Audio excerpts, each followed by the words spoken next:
আমাদের কথা ছিল স্যার। স্যার আমি হচ্ছি মোহাম্মদ রুবেল, জানাবেন মিডিয়া স্টাডিজ বিভাগ 49 ব্যাচ, যে ডাকসু যে ছাত্র সংসদ এটা আমি ভোটার হিসেবে আছি স্যার।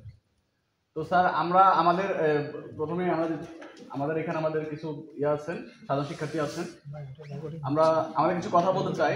সেটা হচ্ছে যে আপনারা যাদেরকে দাওয়াত দিয়েছেন, এখানে চিঠি দিয়েছেন, তাদের মধ্যে যে নামে বেনামে যেসব আপনারা বলছেন সংগঠন অথবা আন্দোলন বা যেসব ব্যানারগুলোর কথা বলছেন, এটা কি আপনাদের ছাত্র শৃঙ্খলা বিধি বা আপনাদের বিশ্ববিদ্যালয়ের যে নিয়ম সেটা অনুযায়ী কি রেজিস্ট্রি করা আছে কিনা, সব সংগঠন রেজিস্টার্ড সংগঠন কিনা, রেজিস্টার্ড সংগঠনগুলোকে জানানো হয়েছে কিনা, বিশ্ববিদ্যালয়ের যতটি রেজিস্টার্ড সংগঠন সবার এখানে প্রতিনিধিত্ব আছে কিনা, এটাকে আমাদেরকে একটু এনশিওর করবেন। এবং এখানে যদি বিশ্ববিদ্যালয়ের যে আমাদের ছাত্র সংগঠনগুলো এর পূর্বে বিশেষ করে জাকসু নেতৃত্বাধীন 22টি সংগঠন কর্তৃক একটি যে অমীমাংসিত ইস্যু আছে, বিশেষ করে ইসলামী ছাত্র শিবির, তাদের ব্যাপারে যদি তাদের যে উপস্থিতি থাকে, তাহলে আমরা এখানে যে বাংলাদেশ জাতীয়তাবাদী ছাত্র দল আমরা সেই ধরনের অমীমাংসিত ইস্যু, রাজনৈতিক যে ইস্যু সেটা শুরু হওয়ার পূর্বে আমরা জাকসু সংক্রান্ত যে আলোচনা মিটিং, এই মিটিংয়ে আমরা অংশগ্রহণ করছি। মানি না, মানব না। নিষিদ্ধ সংগঠনের আশ্রয়স্থল মানি না, মানব না। ছাত্র জীবন মুক্তি চাবি চাই, মানি না, মানব না। নিষিদ্ধ সংগঠনের সাথে কোনো ধরনের সংগ্রাম হতে পারে মানি না, মানব না। স্যার আমাদের আরো যে একটি বিষয়, সেটা হচ্ছে আমরা এর আগে দেখেছি আপনারা বিভাগীয় যে প্রতিনিধি তাদের সাথে কথা বলছেন, বিভাগীয় যে প্রতিনিধি সকল বিভাগের প্রতিনিধিত্ব ছিল কিনা এবং সেটা কোন নিয়মে আপনারা যে করেছেন আমরা সেটা জানতে চাই। এবং সেই ক্ষেত্রে বিশ্ববিদ্যালয়ের মাননীয় উপাচার্য এবং যে জাকসুর যে সভাপতি তিনি যে ওই মিটিং এ উপস্থিত ছিলেন কিনা। স্যার এবং আমি একটু কথা বলতে স্যার, বিভাগীয় প্রতিনিধি ডিপার্টমেন্ট থেকে যাদেরকে প্রতিনিধি নিয়ে আজকে হচ্ছে মিটিং করেছিলেন আপনারা, সেখানে কথা হচ্ছে যে এখন পর্যন্ত আওয়ামী লীগের যে দোসররা এখনো ডিপার্টমেন্টের চেয়ারম্যান কিংবা টিচার হিসেবে এখনো অনেকগুলো ডিপার্টমেন্টে আছে, তাহলে কিভাবে আপনারা সেই প্রতিনিধি বাছাই হয়েছে, এটা কি সৎভাবে হয়েছে কিনা অসৎভাবে হয়েছে, সেটা আমরা কিভাবে ঠিক করবো? এবং স্যার একটা বিষয় আমরা দেখতে পাচ্ছি যে 19-এর যে আন্দোলন, ছাত্রদের যে আন্দোলন, সেই আন্দোলনে যে হামলার সাধারণ শিক্ষার্থীর উপর মদতদাতা, এবং হচ্ছে বলতে গেলে যে 24-এর যে জুলাই গণঅভ্যুত্থানের যে আন্দোলন, সেই আন্দোলন যে আওয়ামী ফ্যাসিস্ট সরকারের যে প্রশাসনের অনেক শিক্ষক বিশ্ববিদ্যালয়ে যে হল প্রশাসনে আছে, বিশ্ববিদ্যালয়ের সর্বোচ্চ প্রশাসনের দায়িত্বে আছে, তো তাদের অধীনে যে নির্বাচন, সেই নির্বাচন কতটা সুষ্ঠু হবে এরপর আমরা সন্দিহান। সেটি আমাদেরকে এই নির্বাচনকে আমরা বিতর্কিত করবে বলে মনে করছি।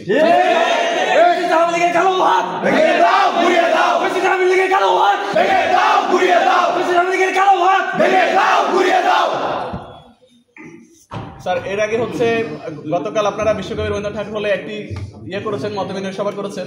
সেই সভায় আমরা জেনেছি যে দেখেছি সেখানে হচ্ছে সাধারণ শিক্ষার্থী যদি ওই হলে যদি 500 জন থাকে, তার মধ্যে হচ্ছে উপস্থিতি যদি 30 বা 35 বা 40 এর ঊর্ধ্বে কোনো মনে হয় না কোনো সাধারণ শিক্ষার্থী উপস্থিত ছিল। তাহলে 30, 40, 50 জন শিক্ষার্থী 5 শতাধিক শিক্ষার্থীর প্রতিনিধিত্ব করে কিনা, বা এই ধরনের মতবিনিময় সভা আপনাদের জন্য কতটুকু ফ্রুটফুল হয়েছে বলে আপনারা মনে করেন, এটা আমাদেরকে খুব বেশি করে স্যার প্রশ্নবিদ্ধ করে এই ধরনের।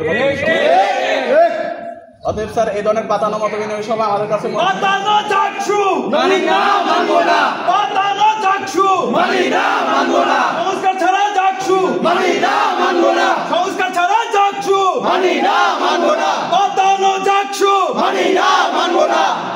স্যার আমরা আরেকটি বিষয় দেখতে পাচ্ছি যে এখানে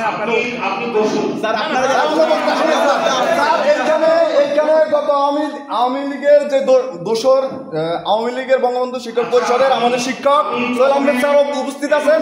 আমরা স্যার এখানে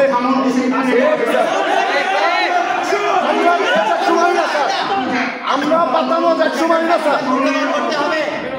আপনি বিশ্ববিদ্যালয়ের শিক্ষার্থী, আমাদের প্রিয় শিক্ষার্থী, আপনারা যারা নিয়মিত শিক্ষার্থী, আপনারা বসুন। স্যার আমরা সবাই এখানে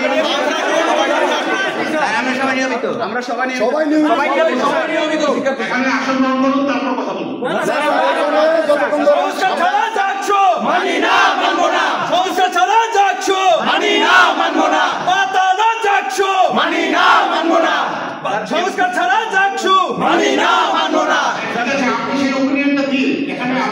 এখানে আমাদের স্যার আমরা বর্ষার আগে আরেকটি কথা বলতে চাই, সেটা হচ্ছে আমাদের একটা উদ্বেগের বিষয়। আমরা এখানে একটা উদ্বেগের বিষয়, সেটা হচ্ছে যে আমাদের 24-এর যে গণঅভ্যুত্থান আন্দোলন, জুলাই আগস্টে যে আমাদের ভাই বোন শিক্ষার্থী, আন্দোলনকারী শিক্ষার্থীদের উপর ছাত্রলীগের গুন্ডারা এবং বহিরাগত আওয়ামী ফ্যাসিস্টের সন্ত্রাসীরা আমাদের উপর হামলা করেছিল, সেই হামলার বিচার এখন পর্যন্ত কোনো নিশ্চিত করা হয় নাই। তাহলে তাদেরও তো অনেকে এখানে উপস্থিত থাকতে পারে, যে তাদের প্রতিনিধিত্ব, তাদের সাথে আমরা চেয়ে বসতে পারি। তারা যদি নির্বাচন অংশগ্রহণ করে, সেই নির্বাচনকে আমরা মনে করি যে আমাদের যে ছাত্র সংসদ নির্বাচন, এটাকে সম্পূর্ণভাবে একদিন আমাদের অনিশ্চয়তার দিকে ঠেলে দেয়।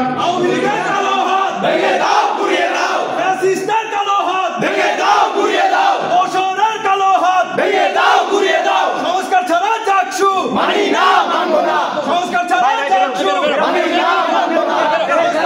চাকসু মানি না, মানবো না। সংস্কার ছাড়া চাকসু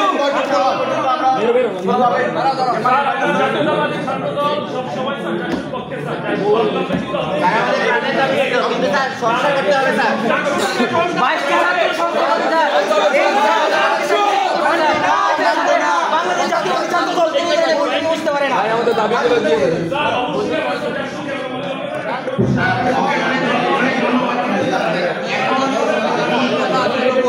শিক্ষার্থী